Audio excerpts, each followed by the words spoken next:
Most of you are probably familiar, really familiar, with the story of the Lion King.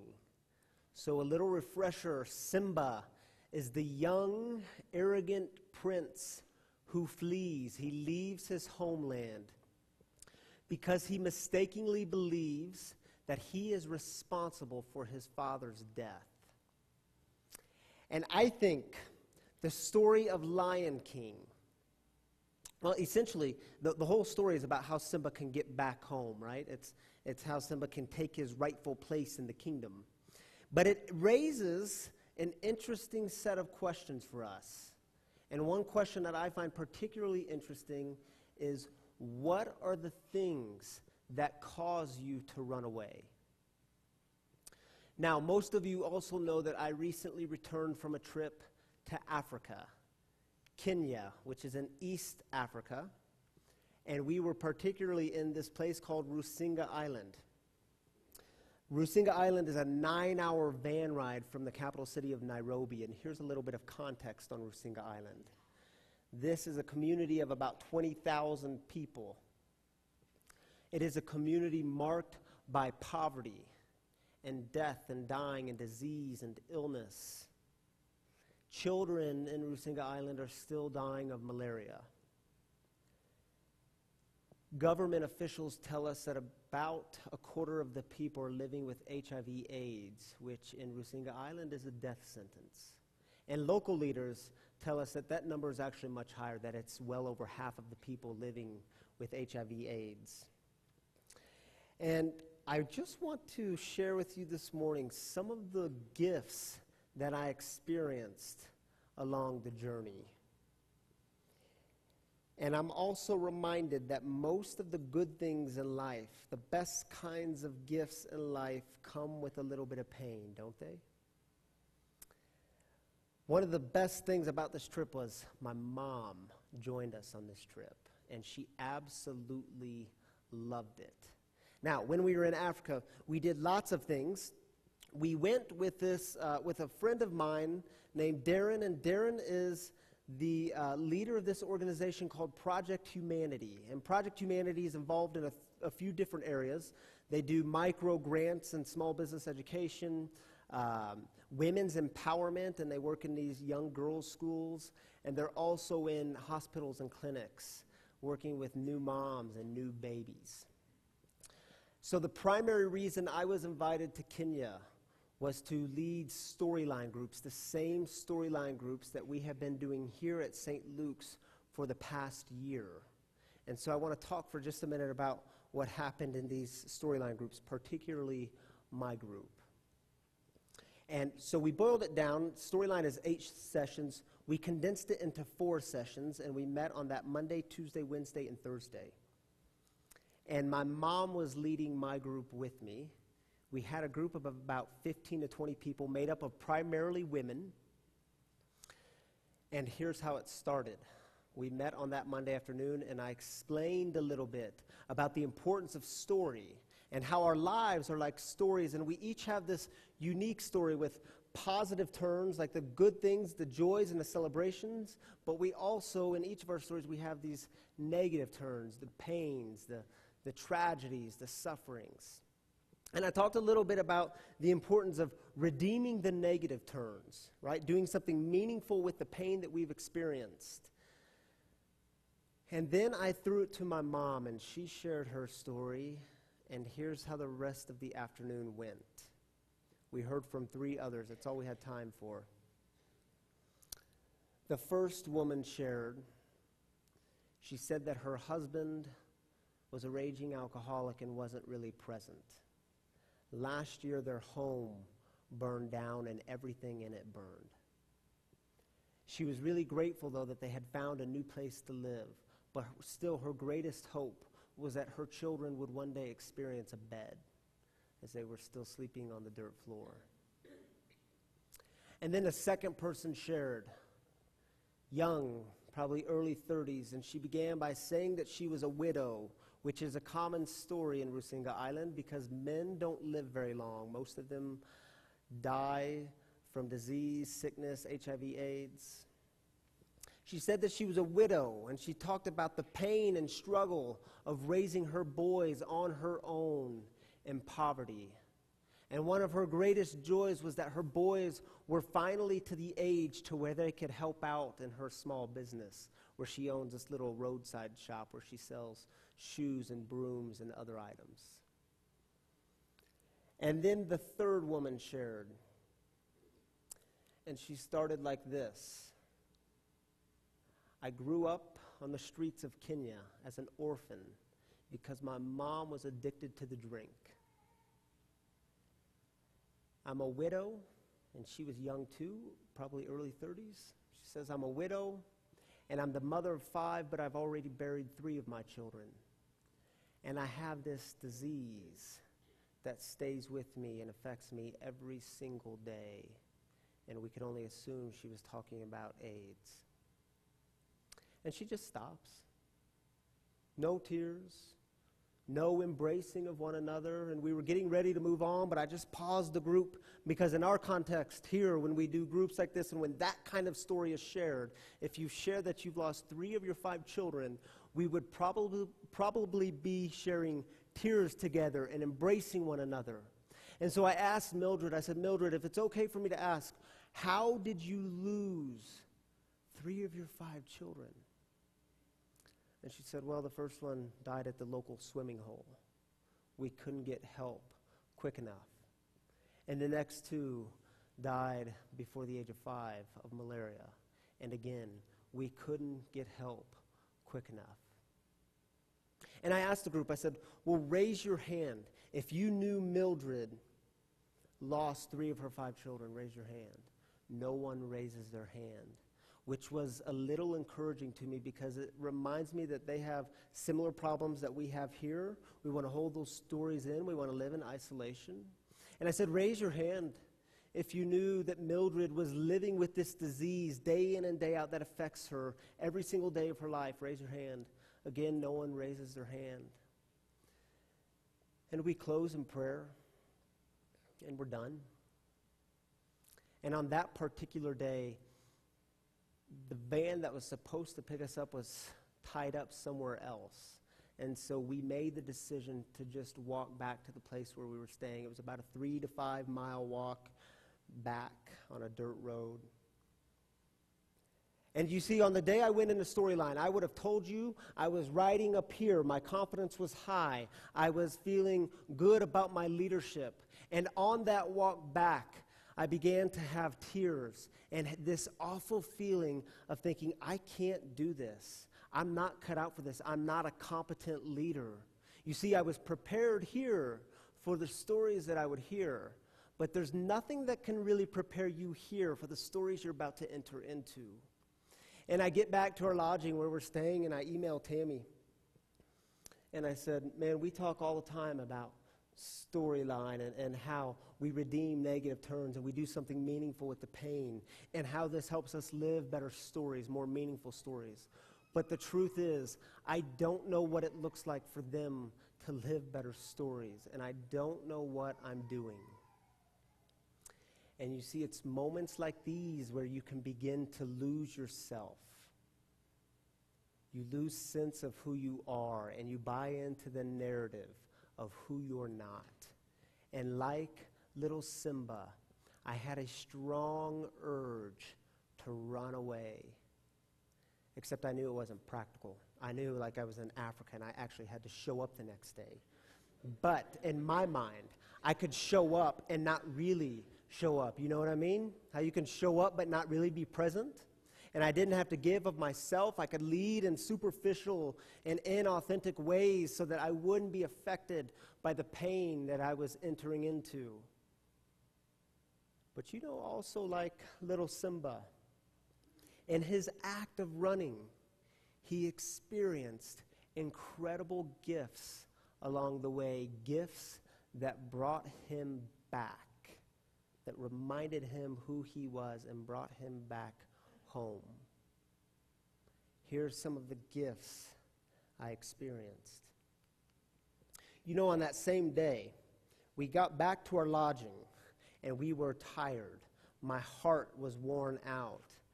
and we were looking forward to dinner and going to bed. And right before dinner was served, the clinic calls, where Project Humanity has been doing lots of work.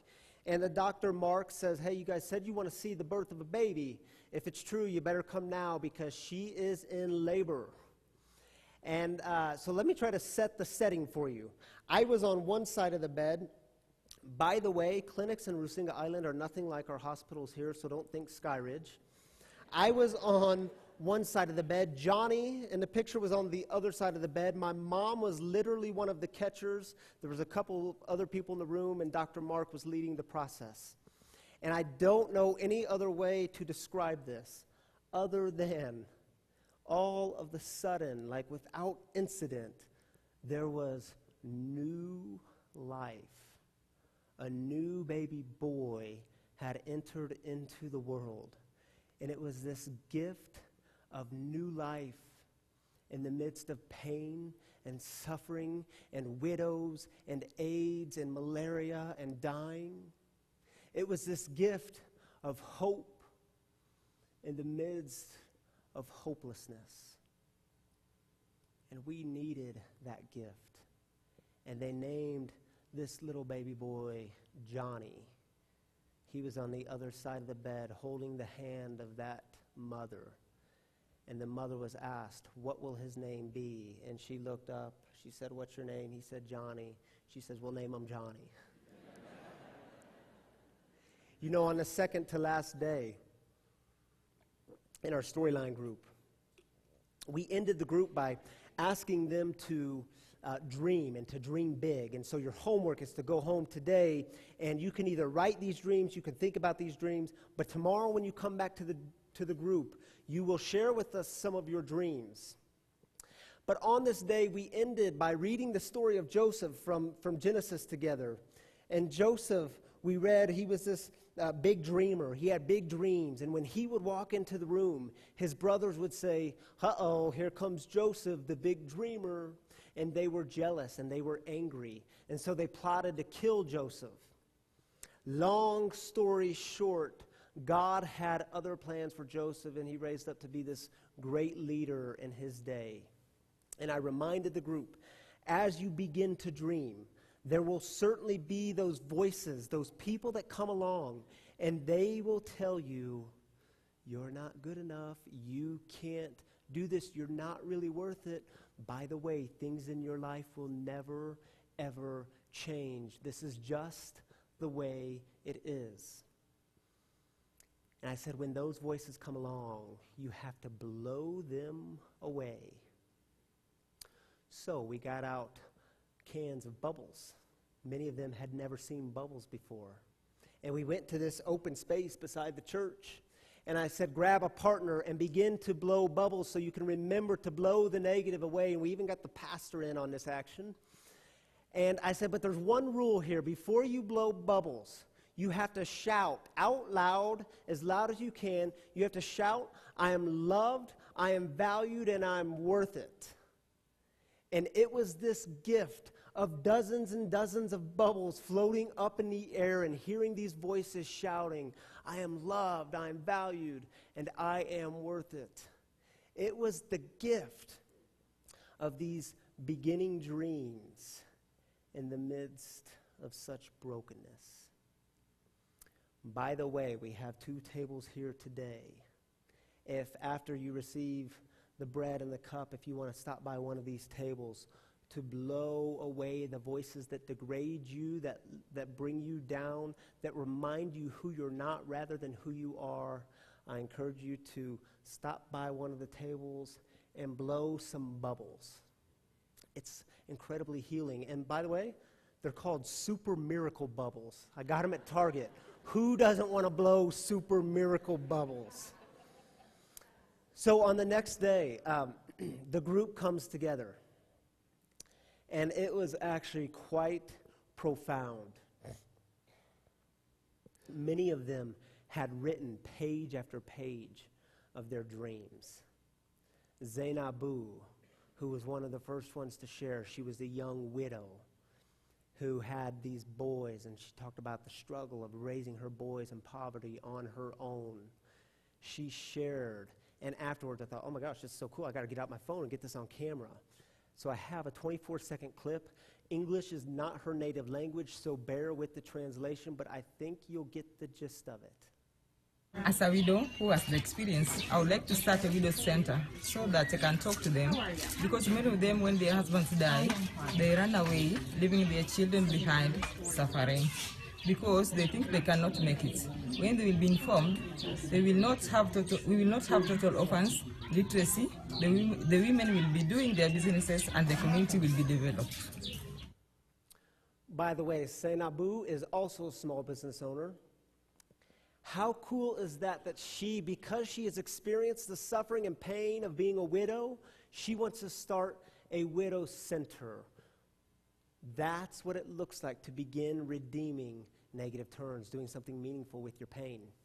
And by the way, Mildred, who was also a young widow, mother of 5, already buried 3 of her children, she shared her dreams. You know what she wants to do? Get this.